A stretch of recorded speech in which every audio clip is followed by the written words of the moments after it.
Kesho ya mtoto wako ni Sabati. Kesho ya mtoto wako, moja kati ya kiashiria kinachomfanya mtoto wako apate A ya hesabu ni kutokukosa vile vipengele 10 vya mwanzo, na vipengele hivyo waga vina maswali ya desimali. Mtoto kwa nini anakosa desimali? Anakosa desimali kwa sababu anapanga desimali kama anavyopangaga namba nzima. Anakosaga maswali kuanzia leo hatakosa. Nisikilize kwa umakini sana, na nitakwambia sababu ya kwa nini tunafanya hivi.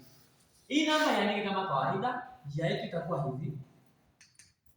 Andika 17 desimali 4. Hasa namna ya kupanga hii namba. Hii namba usimwambie mtoto wako apange kuanzia huku kama namba nzima. Kwa nini? Nilivyoeleza nilisema unapokuwa baridi sehemu kwenda desimali, anayekuwa wa kwanza kupatikana ndio waga ni huyu. Ikitokea namba nyingine imebaki ndio inamtengeneza huyu. Ukija hapa huyu hapa ndio waga anakuwa kwanza kutengenezwa. Kwa ujumla firstborn anakaa na firstborn. Kwa nini wakae pamoja?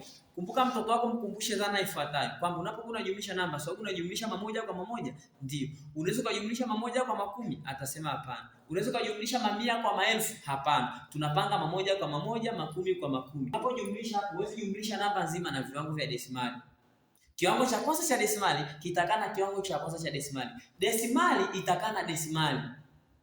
Kwa hapa unapokuwa unapanga, anza na alama ya desimali ili ikusaidie zikae katika sehemu moja. Huyu kwa sababu alikuwa firstborn, akae kwa firstborn hapa itakuwa 5. Japokuwa huyu hana secondborn, atakaa hivyo hivyo hata kama hana. Huyu 5 kwa sababu ni namba nzima ambayo ni mamoja.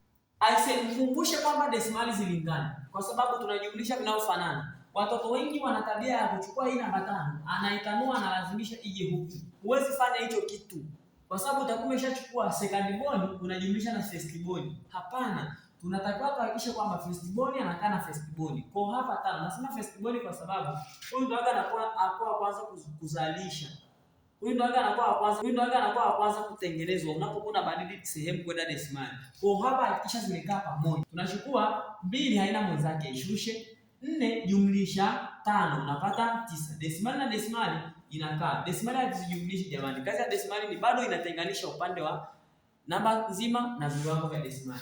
7 jumlisha 5 ni 12, unaenda na 1 kichwani. 1 jumlisha 1 7. Hiyo kama kawaida. Hii sasa 12 kabla hujaweka. Hakikisha desimali zimekaa pamoja. Huyu ni firstborn, akae kwa firstborn. Huyu ni firstborn ila hana secondborn.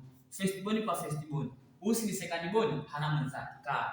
Huyu ni namba nzima inaitwa mamoja, ikae kwa mamoja 2.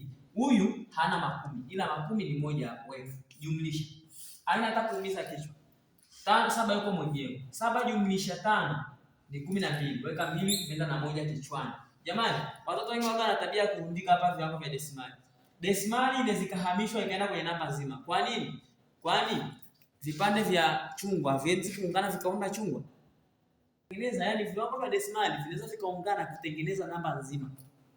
4 jumlisha 2 ni 6 na ile 1 7. 1 ikae hapa. Kwa mpangilio unatakiwa uwe hivi. Jamani, mpe mtoto evidence kuelewa kabisa kwa nini tunapanga hivi. Huyu ni firstborn kwa firstborn. Secondborn hana mwenzake hapa. Asije akatanua namba 7 akaiweka hapa. Hapana. Asante sana. Sasa wewe kama umenielewa